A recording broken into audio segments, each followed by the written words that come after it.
So inadvertently, I ended up with two devices from the same company most likely, which feature almost the exact same software. Today we'll be talking about these comically cheap Games Power handhelds.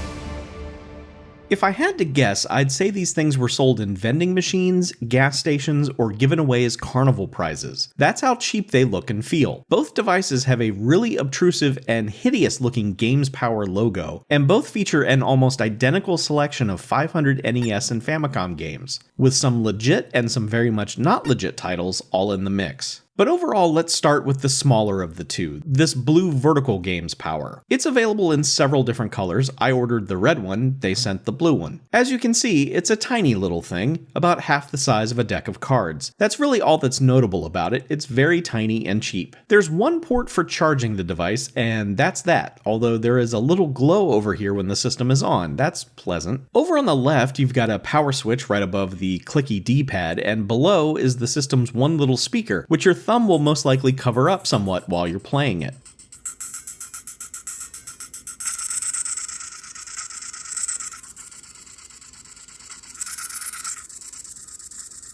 On the right are 4 face buttons, in the wrong order and doing all the wrong things again. And then in the bottom corner here, you've got a reset button, a start button, and the volume toggle, which like other cheap devices starts somewhere in the middle, meaning you always have to go through the loudest setting just to get to the quieter ones.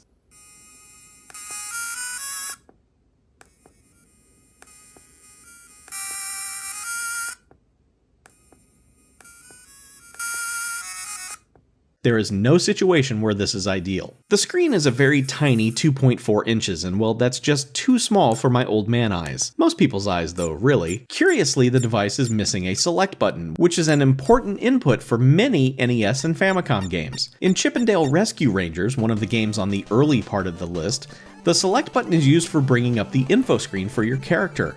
You can't do that on this device. I'm guessing since there's no ability for this device to support a second player that they took the select button away so you couldn't choose anything but one player on various menu screens. To be fair though, scrolling through the games list here and comparing it to the list of games that have special uses for the select button, there aren't many matches. Once you get past the first or second page of this games list, you'll see there's a lot more bootleg nonsense here than we usually see. Stuff like WWF SmackDown, which is just muscle tag team match. They may have altered some sprites to make that make sense, but since the screen is so tiny, who the hell knows?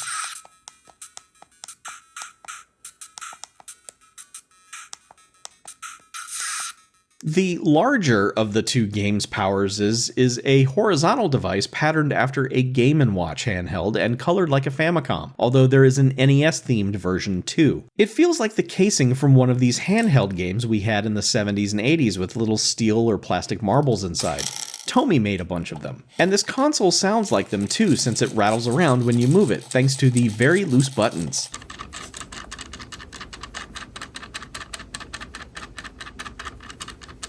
They're not going to fall out, but they're not firmly in place either. Once again, there are 2 buttons too many, but they all do the correct things, so that's good. As an aside, it's weird, but those old Tomy games used to come in packaging very similar to what the smaller Games Power comes in. And speaking of packaging, they have really tried to hide the cheapness of this slightly bigger model by giving it a more impressive box than the smaller one. I mean, it's not that impressive, but if you had the two side by side, you would definitely think that this was going to have something of better quality inside, instead of being the exact same thing mostly. Up top, you've got the charge port / second controller port, the TV out, and the power switch. The D-pad is slightly better here, but still cheap, and over here above those correctly labeled buttons, you've got that hideous trio of reset, volume, and start toggles. This device also skips the select button, which is weird because it does seem to support a second player via the USB port. The screen is slightly bigger at 3 inches, but it still isn't very good, and as I've said, the games list is almost the same here as it was on the smaller unit.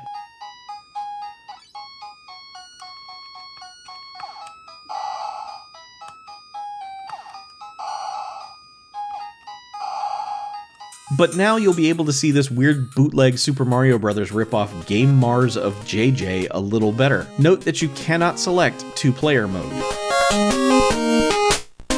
Would I recommend picking up either of these as cheap little mess around devices? Well, let's start with the smaller one. No. I see no benefit to this device whatsoever unless you're just collecting different multi-game devices like I am apparently. But so now you're wondering if you should pay the couple extra bucks for the slightly larger one, but I don't recommend that one either. Both of these feature several annoying traits, and as such I can't even recommend them as stupid purchases. A couple of extra bucks will get you something a little better, but still dumb. That's it for today. I'm going to go through these game lists in the future since the differences on those lists is kind of fascinating. One day we'll find a good handheld though, I'm sure of it, but until that time comes, let's play some games. I'm going to go speedrun this Game Mars of JJ atrocity.